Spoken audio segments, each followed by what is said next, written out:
Olá, meus amigos, sejam todos bem-vindos aqui ao nosso canal. Muito boa tarde. Eu me chamo Gleice Alves, sou advogada já há 14 anos e há 10 trabalho nesse ramo maravilhoso de planejamento patrimonial e sucessório, com uma ênfase muito grande em holding familiar, planejamento patrimonial e sucessório familiar. Então, sejam todos muito bem-vindos aqui ao nosso canal. É um prazer tê-los aqui, né? E nesse vídeo eu vou trabalhar com vocês, né? Quem já é inscrito no canal, quem já conhece aqui o canal sabe que eu trago temas muito práticos, né? Eu estou nessa área há muitos anos, então atendo pessoas semanalmente, então eu gosto de trazer o que acontece no nosso dia a dia, porque os livros, o Google aí vocês já têm aí à disposição, né? Então eu trago aqui coisas que eu vivencio na minha advocacia. E hoje não será diferente, né? Então eu estou trazendo aqui para vocês, para compartilhar com vocês, um tema que é muito comum, que é quando não transferir as cotas de uma holding familiar. Gleice, como assim? Existe um momento para transferir as cotas? Sim. Existe um cenário que precisa ser analisado na transmissão dessas cotas para a geração seguinte?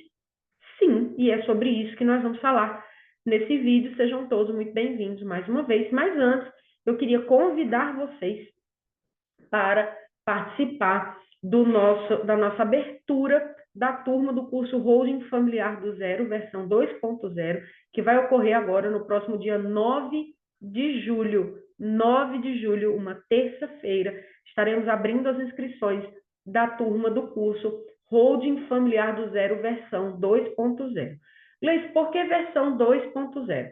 Porque o curso está sendo totalmente regravado, ele está sendo totalmente atualizado para trazer para vocês as informações mais importantes sobre ITBI, sobre ITCMD, sobre tema 796, sobre a reforma tributária. Então, tivemos mudanças significativas, especialmente, né, na parte de impostos que são relacionados à holding familiar. Então, o curso está totalmente atualizado e eu convido vocês a fazer parte dessa turma. Gleice, como é que eu faço para ter mais informações? Você vai clicar no link aqui abaixo e fazer sua pré-inscrição, uma pré-inscrição gratuita, tá? Você vai entrar num grupo de WhatsApp e lá, e somente lá, serão abertas as inscrições no dia 9/7, com descontos especiais e com também bônus especiais. Gleice, quanto custa para me pré-inscrever? R$ 0, tá? R$ 0. A única coisa que você precisa para ter acesso a esse link de inscrição com descontos especiais, volto a dizer, e bônus especiais, é só você entrar aqui no nosso grupo de WhatsApp e lá você vai ter acesso a mais informações, ok? Mas vamos lá, gente, vamos dar andamento aqui. Então, Gleice, quando que eu não devo transferir as cotas da holding familiar? Bom, primeira coisa que eu queria trazer para vocês, né? Passou-se muito a ideia na internet de que uma holding familiar é algo totalmente simples, você só precisa abrir uma empresa, PJar os bens e doar as cotas. E ponto final. E você fez ali uma holding familiar, um planejamento patrimonial e sucessório.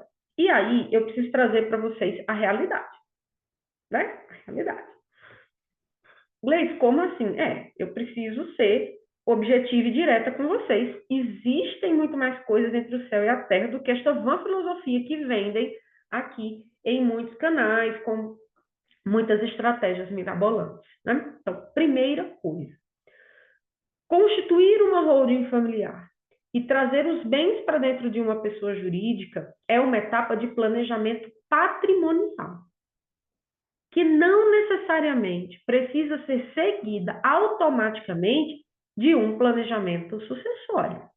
Ou seja, não é porque a pessoa acabou de PJar os bens que ela vai necessariamente e simplesmente transmitir as cotas para a geração seguinte. Perfeito? Existe um momento para fazer essa segunda fase. Então, muitos dos clientes já procuram interessados e com um perfil de fazer as duas fases. E aí, ok, a gente faz o planejamento como um todo. Mas o que é que eu quero desmistificar aqui? Que o fato do cliente constituir uma estrutura para organizar o patrimônio dele não significa dizer que necessariamente e absolutamente ele tem que imediatamente transmitir as cotas, tá? Eu já fiz muitos planejamentos em que as pessoas já chegaram para mim com holdings constituídas há mais de 10 anos, de 15 anos. Tá? Então, 15 anos atrás, a pessoa veio organizando o seu aumento patrimonial e agora a pessoa chegou num momento de maturidade familiar em que ela quer transmitir o patrimônio. Tá? E aí, quando é que nós precisamos olhar para isso e dizer, olha, não é o momento de transmissão de cotas, tá? Primeiro ponto, compreendam isso, porque as pessoas tendem a negligenciar isso e isso trazer muito problema, tá? Primeiro ponto, quando a pessoa ainda está em ascensão patrimonial. Então, normalmente, pessoas muito jovens, que elas estão ali ainda construindo o seu patrimônio, né? Ela não deve fazer essa transmissão de cotas aos herdeiros de forma muito prematura, porque ela ainda está aumentando o patrimônio. É algo óbvio, é algo lógico.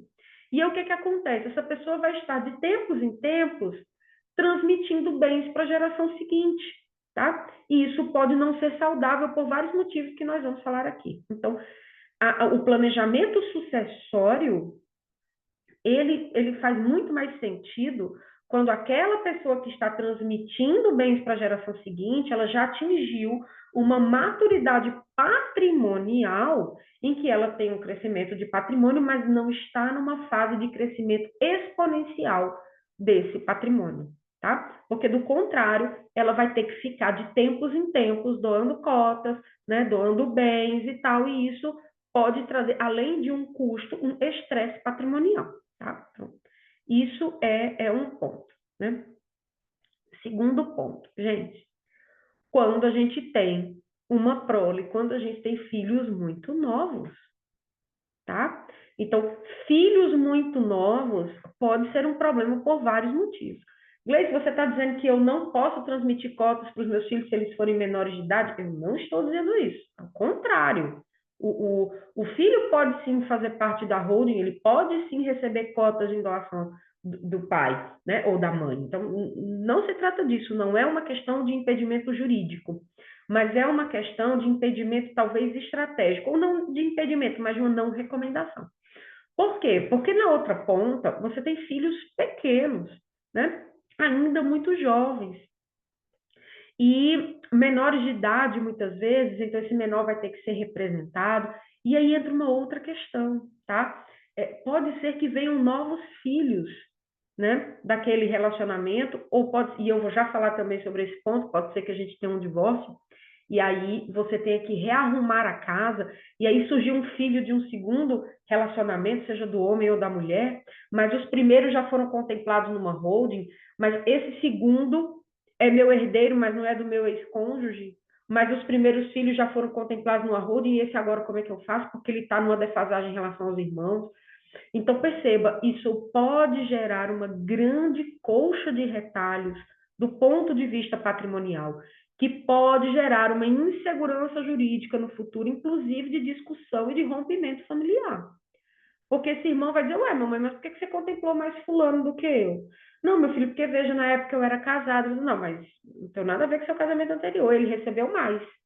E eu agora tô precisando de dinheiro, né? E meu irmão está muito bem na fita e eu não. Na parte que ele tocava, eu fui prejudicado do ponto de vista patrimonial.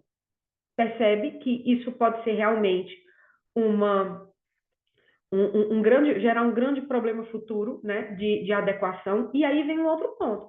Se essa mãe ou esse pai ele tem patrimônio suficiente para futuramente corrigir essa distorção do ponto de vista de distribuição de patrimônio, tudo bem, né? Mas e se não tiver, né? Então, é algo que filhos muito pequenos, né, é algo que requer uma atenção. E aí um outro ponto também relacionado a filhos pequenos, especialmente quando nós estamos tratando da transmissão de alguma atividade empresarial. Isso nunca é recomendado. Nunca é recomendado. Isso nunca é recomendado. E por que isso?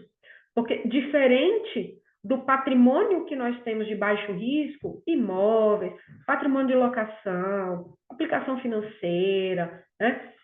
Que normalmente são investimentos de baixo risco, né? Quando você tem uma atividade empresária, por exemplo, você tem uma atividade que ela pode ir para o negativo, ela pode descer para o mais negativo, ela pode ir para o mega negativo, ela pode ir para as fossas marianas aí, né? Em termos de negativação patrimonial. E aí, esse herdeiro que recebeu esse cavalo de Troia do pai ou da mãe, uma doação prematura de cotas de uma empresa, por exemplo, operacional, ele pode entrar na vida adulta como um mega devedor. E o que é pior, de uma dívida que ele não fez. Então, uma premissa base de planejamento patrimonial e sucessório é a geração atual assume risco de atividade operacional e transmite para a geração seguinte patrimônio de baixo risco. É assim, essa é a espinha dorsal do planejamento patrimonial e sucessório, porque você tem uma segregação de patrimônio de alto risco, que normalmente é o ligado à atividade empresária, e de baixo risco, que é o ligado aí normalmente à exploração de um patrimônio, a receita locatícia, uma aplicação financeira. Perfeito, gente? E aí, gente, um outro ponto que esse também é muito negligenciado, às vezes no afã de vender a holding, a gente, não, perfeito, maravilhoso, vamos lá, tá? É um casal muito jovem. Casal muito jovem também pode ser um problema você fazer de forma prematura. E aí, gente, entra todo o restante, porque normalmente um casal muito jovem, ele tá o quê? Informação de patrimônio. Ele tem filhos pequenos. E aí entra o ponto que eu quero tratar. Normalmente esse casal pode, ele é mais suscetível, né, a um divórcio futuro, tá? Então, por exemplo, se você olhar a taxa de divórcio no Brasil, a taxa de divórcio é muito maior entre pessoas ali entre os 30 e os 40 anos do que entre pessoas entre 60 e 70 anos, tá? Por quê? Porque normalmente a pessoa que já está ali entre 60 e 70 anos, há muito tempo casado, esse relacionamento já atingiu um patamar de maturidade e de estabilidade que ele dificilmente, eu não estou dizendo que é impossível, pelo amor de Deus, né, gente?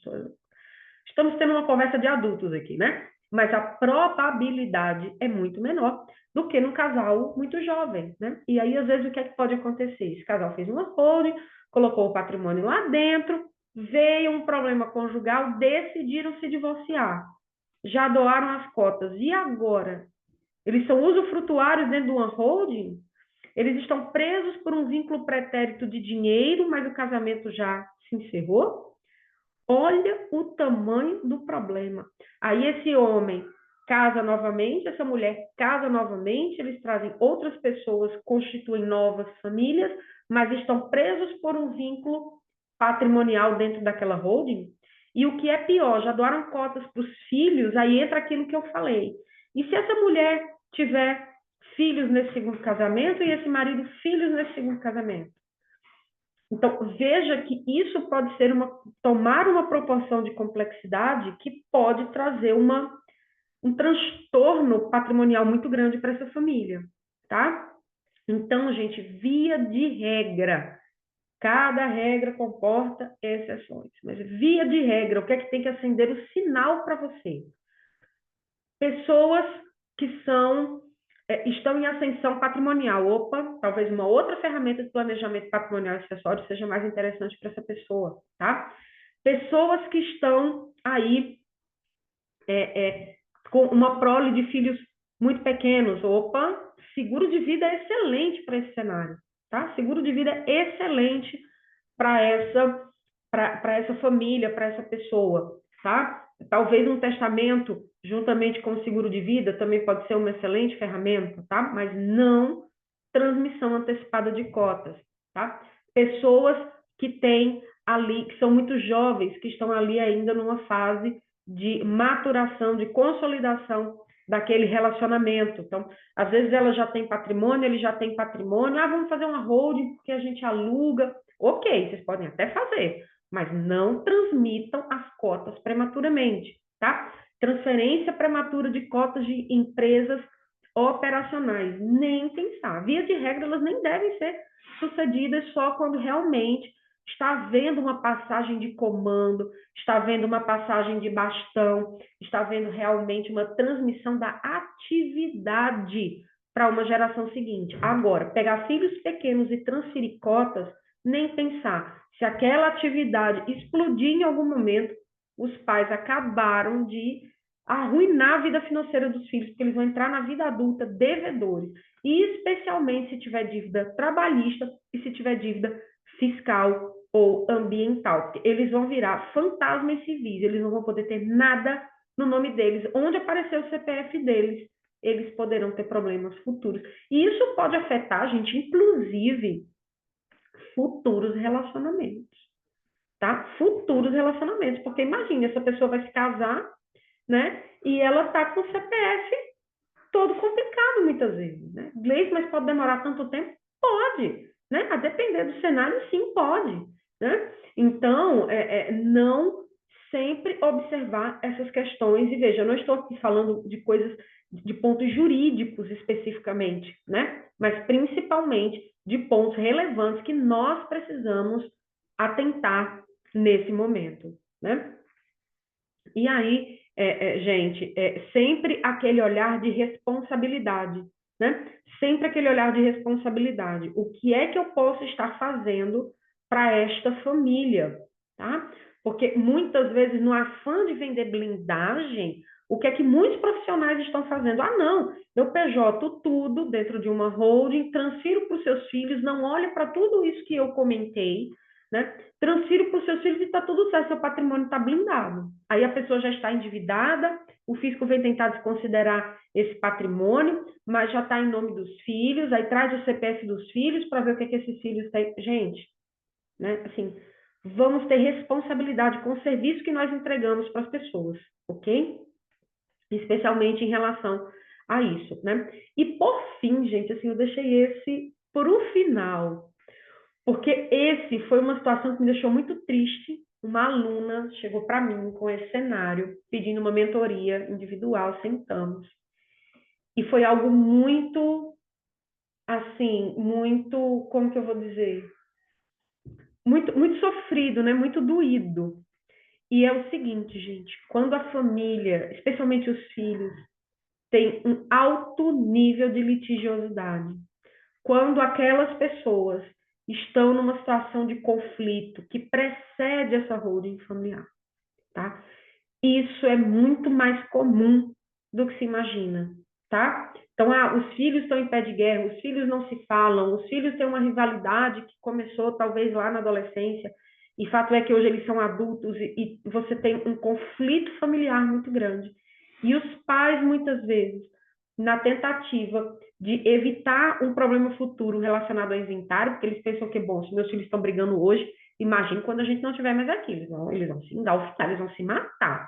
Então, vamos logo fazer uma holding para evitar um conflito futuro. Gente, isso não funciona. Porque se esses irmãos, quando o vínculo é somente familiar, eles já não estão se entendendo, quando esse vínculo, além de familiar, ele for societário, a coisa vai descambar de vez. Acredite. Essa aluna que me procurou, ela veio trazendo um cenário, eu tive dois cenários, né? Um, que a família queria porque queria fazer a holding, né? E justamente por isso, dois irmãos que já não se falavam há mais de 5 anos, e os pais preocupados com o cenário inventário, porque disseram que eles vão se matar, né? Vamos logo fazer uma holding. E os irmãos não se falavam, né? E um dos irmãos dizia, olha, ou o papai faz uma holding para mim e outra para ele, né? E aí a gente vai se ajustar aqui, cada um com suas estruturas, né? Ou nem pensar, eu não vou ser sócio desse cara, né? E aí isso foi alertado para a família, né? Então, olha, vocês vão fazer uma holding como? Nesse cenário, o que a gente recomenda? Não faça uma única holding e transmita cotas, não. Faça planejamentos separados, né? E aí, qual era o cenário? Eram 3 imóveis, todos de locação, galpões industriais. Eles disseram, olha, a gente tem como colocar um em um e outro na outra, mas um não tem como, vai ter que ficar meio a meio. E o planejamento não caminhou por isso, porque nem assim os irmãos concordaram em seguir com esse planejamento, tá? Então, os filhos estão em extrema litigiosidade, o que é que eu recomendo? Se vai fazer uma holding, faça só até a organização patrimonial, não transmita essas cotas enquanto estiver em pé de guerra. O outro cenário foi da aluna dizendo a família pagou o ITBI porque alugava os imóveis, subiu tudo nas estruturas, né? Constituiu uma holding, pagou o ITBI, transferiu todos os imóveis foram transferidos. E na hora da doação de cotas, os filhos brigaram e disseram: nós não queremos essa holding mais. E essa família, assim, os pais ficaram tão... Havia um conflito pretérito, né? E esses pais ficaram tão decepcionados com a atitude dos filhos, né? Porque até então eles vinham concordando, os pais vinham conduzindo ali a coisa com muito manejo, mas quando chegou nessa fase, depois que eles já tinham tido um custo muito alto, eles desistiram. Esses pais ficaram tão desgostosos que resolveram desfazer a holding familiar. E eu me lembro que nesse momento, quando o aluno chegou para mim e falou isso, né, em mentoria, eu falei: olha, peça a eles que aguardem um pouco, né? Porque pode ser que esse conflito futuramente ele se dissolva, ele se amenize com o tempo. E aí eles consigam efetivamente fazer essa transmissão de cotas, mas os pais estavam tão decepcionados que disseram: não, nós não vamos concluir. Então perceba, gente, que esse olhar do nosso como planejador, seja advogado, seja contador, é pensando no que pode dar errado.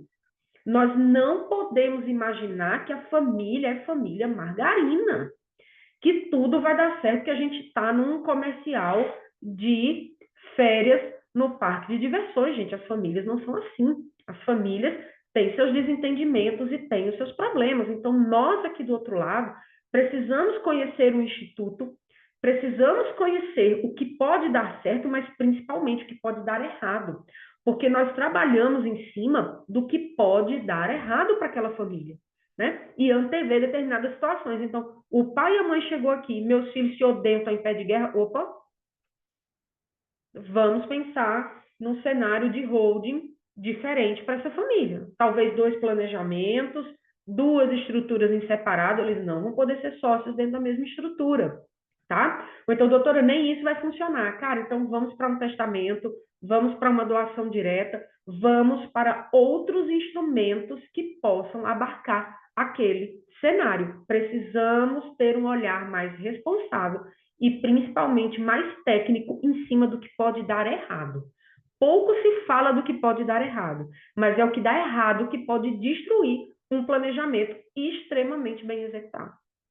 Perfeito, gente? Bom, então, se você quer desenvolver mais dessa estrutura estratégica, dessa visão estratégica, desse olhar mais aguçado sobre planejamento patrimonial acessório e holdings, eu te convido a fazer sua pré-inscrição para participar da nossa turma do curso Holding Familiar do Zero, versão 2.0. Abertura das turmas será no dia 9/7, 9 de julho, e para você ter acesso a bônus exclusivos e descontos mais exclusivos ainda, você só precisa fazer sua pré-inscrição no link que está aqui abaixo desse vídeo, ok? Espero você no nosso dia 9/7. Terei o maior prazer do mundo em receber você na nossa próxima turma, ok? Curso totalmente atualizado, de acordo com a reforma tributária. Então, você estará realmente ali na crista da onda do que tem de conhecimento sobre holding familiar, planejamento patrimonial e sucessório, ok?